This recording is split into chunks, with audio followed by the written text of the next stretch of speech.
ఓం గంగణపతే నమ శ్రీమాత్రే నమ ఐం సరస్వత్యే నమ శివాయ గురువే నమ జయ గురు దత్తాత్రేయ నమ ఓం నమో భగవతే మేధా దక్షిణామూర్తి మహ్యం మేధాం ప్రజ్ఞం ప్రయచ్చ స్వాహ మాతృభ్యో పితృభ్యో ఋషిభ్యో గురుభ్యో నమో నమ జయ గురు దత్తాత్రేయ నమ ఓం గంగణపతే నమో నమ. యూట్యూబ్ ప్రేక్షకులందరికీ కూడా నమస్కారం అండి. నా పేరు పాలపర్తి గురునాథ్ శర్మ, జ్యోతిషం వాస్తు సిద్ధాంతిని. నేనంతా కూడా మీకు గోచారరీత్యా గ్రహాల యొక్క స్థితిగతి కలియిక వాటి యొక్క ప్రభావం అంతా కూడా మీకంతా కూడా చెప్పడానికి ఈ యొక్క కంటెంట్ బేస్ మీద చెప్తున్నాం. ఈ రోజంతా కూడా చూసుకుంటే పితృపక్షం అనేది అత్యంత పుణ్యప్రదంగా చెప్పడం జరుగుతుంది. భాద్రపద మాసంలో కృష్ణపక్షంలో అంతా కూడా పితృపక్షం అంటారు. దీన్నంతా కూడా ఈ యొక్క సెప్టెంబర్ 7వ తారీఖు తర్వాత మనకి పౌర్ణమి వెళ్ళిపోయిన తర్వాత నుంచి పాడ్యం అనేది స్టార్ట్ అవుతుంది. కృష్ణపక్షంలో పాడ్యం నుంచి అమావాస్య దాకా పితృపక్షంలో అంతా కూడా పితృకార్యాలంతా కూడా నిర్వహించుకోవడానికి అత్యంత శుభప్రదంగా ఉండడానికి అవకాశం ఉంటుంది. ఎవరైతే కనుక ఈ యొక్క పితృదేవతలంతా కూడా చూసుకుంటే వసురుద్ర ఆదిత్య స్వరూపం అని చెప్పేసి అంటారు. వసురుద్ర ఆదిత్య స్వరూపమైన పితృదేవతలంతా కూడా పితృపితామహ పరపితామహ సర్వై పితృణాం శాశ్వత మోక్ష సిద్ధి ప్రాప్త్యర్థం పరబ్రహ్మలోక స్థిరనివాసిత్యం అక్షయ పుణ్యలోక స్థిరనివాసిత్యర్థం అని చెప్పేసి అని మన సంకల్ప విధానంగా చెప్పుకొని పితృదేవతలకంతా కూడా తిలతర్పణము మరియు శ్రాద్ధ కర్మలంతా కూడా నిర్వహించుకోవడం వల్ల అత్యంత పుణ్యప్రదంగా ఉంటుంది. ఎవరి పితృదేవతలంతా కూడా గతించి ఉన్నారో పితృదేవతలంతా కూడా శాశ్వత మోక్ష సిద్ధి కలగాలని చెప్పి ప్రతి ఒక్క పితృపక్షంలో అంతా ప్రధానంగా చూసుకుంటే భాద్రపద మాసంలో వచ్చే పితృపక్షంలో అంతా కూడా ఈ యొక్క విశేషమైన తిథులంతా కూడా గుర్తుపెట్టుకోండి. తదియ, చౌతి, పంచమి, సప్తమి, అష్టమి, నవమి, దశమి, త్రయోదశి, చతుర్దశి మరియు అమావాస్య.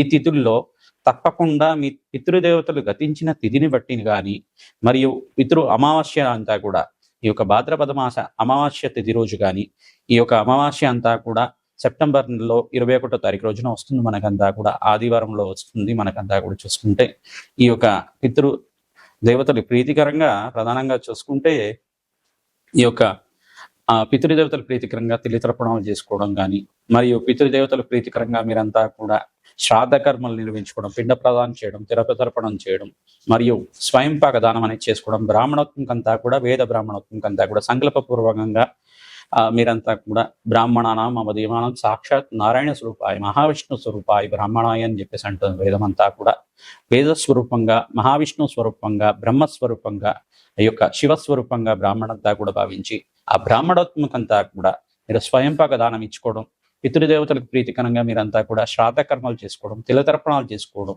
పుణ్య కార్యక్రమాలు, గోమాత సేవ చేసుకోవడం అత్యంత శుభప్రదంగా ఉంటుంది. పితృశాపాల నుంచి బయటపడడానికి ఆస్కారం ఉంటుంది. ప్రధానంగా పితృదోషము పితృశాపం అంతా కూడా మీకు పూర్వీకుల నుంచి సంక్రమించి ఉండొచ్చు. మీ జాతకంలో మీ యొక్క పూర్వజన్మ కర్మ సిద్ధాంతాన్ని బట్టి సంక్రమించి ఉండొచ్చు.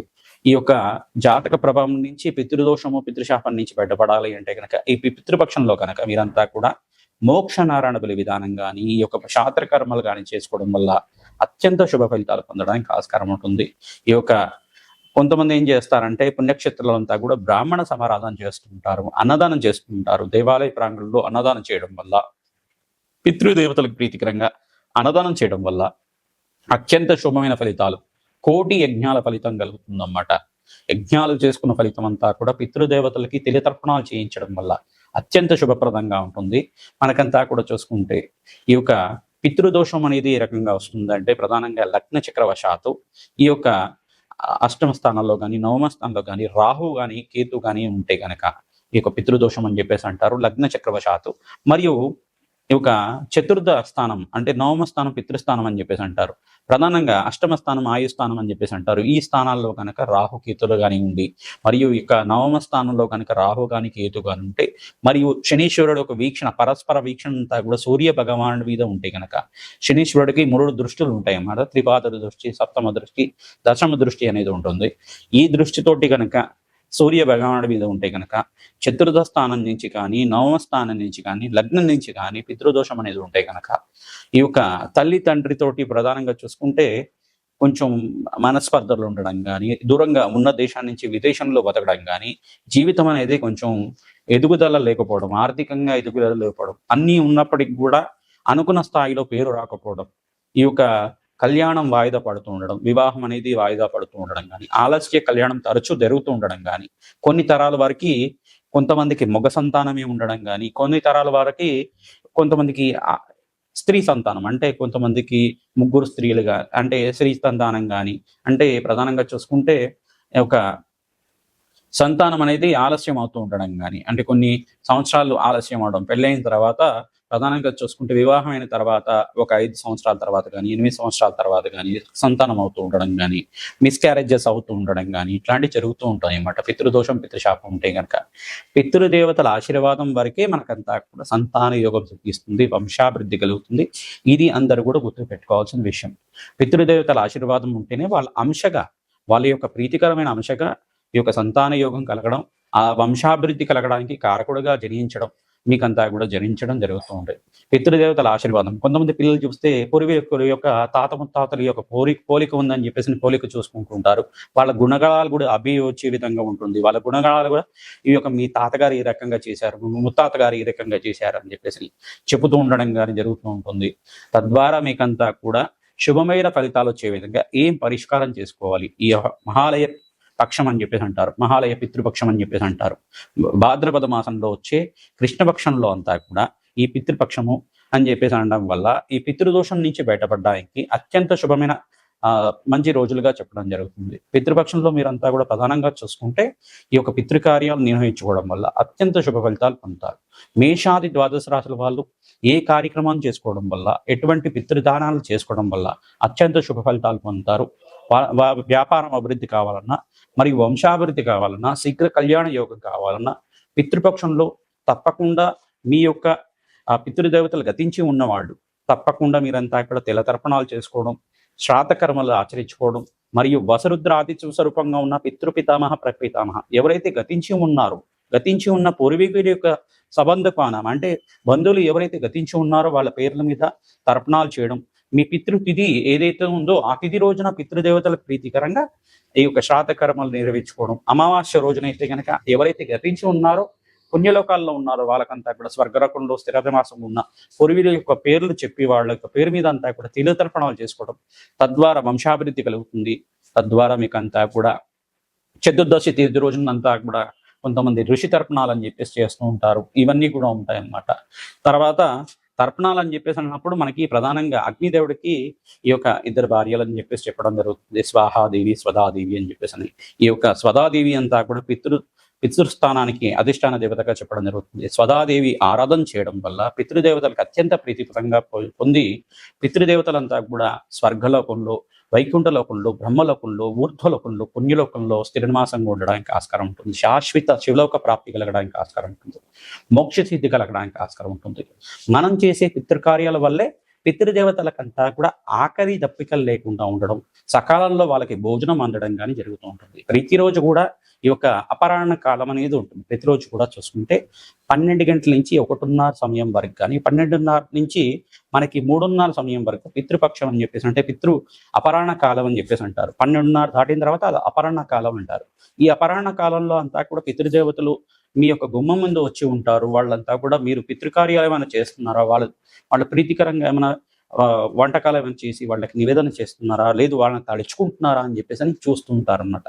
మీరు ఏం చేయాలంటే ప్రతిరోజు కూడా ఏదో ఒక సమయంలో ఈ యొక్క మధ్యాహ్నం పూట 12:30 దాటిన తర్వాత పితృదేవత తరుచుకోవడం కానీ, వాళ్ళకి నమస్కారం చేసుకోవడం కానీ, గతించి ఉన్న వాళ్ళకి ప్రధానంగా వాళ్ళకి నమస్కారం చేసుకోవడం కానీ చేస్తూ ఉంటే కనుక పితృదేవతలకు ప్రీతికరంగా వాళ్ళకి ఇష్టమైన వంటకాలు నివేదన చేసి మీరు ప్రసాదంగా భుజిస్తూ ఉంటే కనుక పితృదోష నివారణ జరుగుతుంది. ఎవరికైతే శీఘ్రంగా కళ్యాణ యోగం కావాలనుకుంటే కనుక వీళ్ళంతా కూడా పితృదోష నివారణార్థం ఈ యొక్క శ్రాద్ధ కర్మలన్నీ కూడా, దోష నివారణ పూజలన్నీ కూడా చేసుకోవడం వల్ల అత్యంత శుభ ఫలితాలు పొందడానికి ఆస్కారం. సంతాన యోగం, శీఘ్ర సంతాన యోగం కలగడానికి, ఆలస్య వివాహాల నుంచి బయటపడడానికి, పితృదోషాలు, పితృశాపాల నుంచి బయటపడడానికి, మాతృమూలకమైన పితృదోషం నుంచి బయటపడడానికి ఈ యొక్క పితృపక్షం శ్రేష్టమైన పుణ్యపక్షంగా చెప్పడం జరుగుతుంది.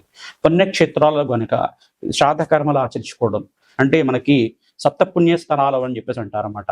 ఈ యొక్క పుణ్యస్థలాల్లో అంతా కూడా ఆచరించుకోవడం, అనంత పుణ్య ప్రాప్తి కలిగే విధంగా చేసుకోవడం. ఈ అయోధ్య, కాశీ, ఈ యొక్క మధుర మరియు ఈ యొక్క పాదగయ అని చెప్పేసి అంటారు. గయాస్థానంలో అంతా కూడా పితృశాస్త్ర కర్మలు ఆచరించుకోవడం. బ్రహ్మకాపాలం దగ్గర అయినా కానీ, విష్ణుపాదం దగ్గర అయినా కానీ, బీహార్ దగ్గర ఉంటుంది. ఆ ప్రాంతం దగ్గర పిఠాపురం దగ్గర చూసుకుంటే పాదగయ ఉంటుంది. కుక్కుటేశ్వర క్షేత్రం దగ్గర ఉంటుంది అన్నమాట. ఈ శ్రాద్ధ కర్మలు చేసుకోవడం. తెలంగాణ రాష్ట్రంలో చూసుకుంటే మనకి అల్లంపూర్ జోగులందరూ క్షేత్రం దగ్గర కూడా చేస్తూ ఉంటారు. ఈ శ్రాద్ధ కర్మలు ఆచరించుకోవడం, పిండ ప్రదానం చేయడం, నదీ ప్రవాహ ప్రాంతంలో అంతా కూడా చేయడం వల్ల అత్యంత పుణ్య ఫలితాలు పొందుతూ ఉంటారు. మీకంతా కూడా సకల గ్రహదోష నివారణ కలిగి పితృదేవతల శాంతి కలిగే విధంగా ఎటువంటి పరిష్కారాలు చేసుకోవాలి, ఈ యొక్క పితృదేవతలంతా కూడా మోక్ష స్థానాన్ని కలిగే విధంగా ఎటువంటి పరిష్కారం చేసుకోవడం వల్ల అత్యంత శుభ ఫలితాలు పొందుతారు తెలుసుకుందాం. సింహరాశి జాతకులు గోచార రీత్యా ఈ యొక్క గ్రహాల యొక్క స్థితిగతి ఏ రకంగా ఉందో తెలుసుకుందాం. ప్రధానంగా చూసుకుంటే సెప్టెంబర్ నెలలో అంతా కూడా పితృపక్షంలో మీరు ఎటువంటి పరిష్కారాలు ఆచరించుకోవడం వల్ల పితృదోషం నుంచి బయటపడతారు, పితృశాపం నుంచి బయటపడుతున్నారో తెలుసుకుందాం. ప్రధానంగా మహాలయ పక్షం అంతా కూడా సెప్టెంబర్ నెలలో కృష్ణపక్షంలో అంతా కూడా మహాలయ పక్షం అంటారు. అత్యంత పుణ్యప్రదమైన పక్షంగా చెప్పడం జరుగుతుంది. పితృదోష నివారణార్థం మీరంతా కూడా పితృశాపం నుంచి బయటపడాలన్నా కానీ పితృదేవతలకు ప్రీతికరంగా వసురుద్రాదిత్య స్వరూపంగా ఉన్న పితృదేవతలు, పితృపితామహ ప్రపితామహ, మీ యొక్క పితృదేవతలకు ప్రీతికరంగా ఎవరైతే మీ కుటుంబంలో గతించి ఉన్నారో, మీ తల్లి తండ్రే కాకుండా ప్రధానంగా ఎవరైతే గతించి ఉన్నవారు ఉంటారో వాళ్ళే కాకుండా బంధువుల పేర్ల మీద తిలతర్పణాలు చేసుకోవడం అత్యంత పుణ్య ఫలితాలు ఇస్తుంది. ఎవరైతే గతించున్న వాళ్ళు 4 తరాల దాకా కానీ 3 తరాల దాకా కానీ మీరు ఎవరైతే గతించిన వారి పేర్లు అయితే గుర్తున్నాయో, పేర్లు గుర్తులేకపోతే యజ్ఞయ్య యజ్ఞప్ప అని చెప్పేసి అనుకుంటారు, యజ్ఞమ్మ అని చెప్పేసి అనుకుంటూ ఉంటారు. ఈ యొక్క పేర్లు గుర్తులేకపోతే ఈ రకంగా అనుకుంటారు. కానీ పేర్లు గుర్తుండి వాళ్ళు బంధువులంతా కూడా ఎవరైతే గతించున్నారో, పుణ్యలోకంలో నివాసంగా ఉన్నారో వాళ్ళ పేర్ల మీద తప్పకుండా అమావాస్య తిథి రోజున, భాద్రపద మాస అమావాస్య తిథి రోజున తిలతర్పణాలు చేసుకోవడం అత్యంత శుభ ఫలితాలు పొందడం. స్వాదాదేవి ప్రీతికరంగా తిలతర్పణాలు చేసుకున్న వాళ్ళకి, పితృదేవతలు ప్రీతికరంగా తిలతర్పణాలు చేసుకున్న వాళ్ళకి అత్యంత పుణ్యలోక ప్రాప్తి కలుగుతుంది. శాశ్వత బ్రహ్మలోక స్థిరనివాసం కలుగుతుంది. వైకుంఠలోక ప్రాప్తి కలుగుతుంది. కైలాసలోక స్థిరనివాస ప్రాప్తి కలుగుతుంది. స్వర్గాలోకంలో స్థిరనివాసంగా ఉంటారు. అత్యంత పుణ్య ఫలితాలు పొందుతారు. ప్రధానంగా బ్రాహ్మణానాం మమ దేవానాం సాక్షాత్ నారాయణ స్వరూపాయి, మహావిష్ణు స్వరూపంగా ఉన్న బ్రాహ్మణోత్మకంతా కూడా ప్రీతికరంగా మీరంతా కూడా ఈ యొక్క తిలదానం చేసుకోవడం, తిలతర్పణాలు చేసుకోవడం అత్యంత పుణ్య ఫలితాలు పొందడానికి ఆస్కారం ఉంటుంది. ప్రధానంగా మీరంతా కూడా గోమాతకి శనగలంతా కూడా నానబెట్టిన శనగలంతా కూడా దానంగా చేసుకోవడం. సింహరాశి జాతకులంతా కూడా సూర్య భగవాను ఆరాధన చేసుకోవడం. సూర్యాయ నమః, అర్కాయ నమః, మిత్రాయ నమః, భానవే నమః, పూషాయ నమః, మార్తాండాయ నమః, ప్రచండ తేజసే నమః, సర్వలోక పితామహాయ నమః, ఇటువంటి నామాలతోటి సూర్య నమస్కారాలు ఆచరించుకోవడం అత్యంత పుణ్య ఫలితాలు. సూర్యుడికి, శనీశ్వరుడికి, రాహుకి, బృహస్పతికి దానాలు చేసుకోవడం వల్ల అత్యంత శుభయోగం కలుగుతుంది. జప హోమాది కార్యక్రమాలు ఆచరించుకోవడం వల్ల అష్టమ శని దోష నివారణ కలుగుతుంది. అత్యంత పుణ్య ఫలితాలు పొందుతారు. రాజయోగం సిద్ధిస్తుంది. తద్వారా మీకంతా కూడా మంచి ఫలితాలు పొందడానికి ఆస్కారం ఉంటుంది. తద్వారా మీకంతా కూడా సప్తమ దృష్టి అంతా కూడా సూర్య భగవానుడి మీద పడుతుంది కావున మీరంతా కూడా ఈ దోషం నుంచి పడడానికి మీకంతా కూడా అనంత పుణ్యప్రాప్తి కలగడానికి ఆస్కారం ఉంటుంది. ఈ దోషం నుంచి బయటపడడానికి మీరంతా కూడా ప్రతినిత్యం కూడా అన్నదానం చేయించడం, తిలతర్పణాలు చేయడం, తిలదానం చేయడం, అమావాస్య తిథి రోజున స్వయంపాక దానం చేసుకోవడం, బ్రాహ్మణోత్మకంతా కూడా ఈ యొక్క కూష్మాండ దానం చేయడం, ఈ యొక్క పనస మొక్కని కానీ, అరటి పిలకని కానీ, మరియు జమ్మి మొక్కని అంటారు కూడా, శమి వృక్షం అంటారు కదా, శమి మొక్కనంతా కూడా దేవాలయ ప్రాంగణంలో కానీ నాటడం వల్ల, దాన్ని పెంచి పోషించడం వల్ల అత్యంత పుణ్య ఫలితాలు పొందడానికి ఆస్కారం ఉంటుంది. రాజయోగం సిద్ధిస్తుంది. వంశాభివృద్ధి కలుగుతుంది. శ్రీమాత్రే నమః.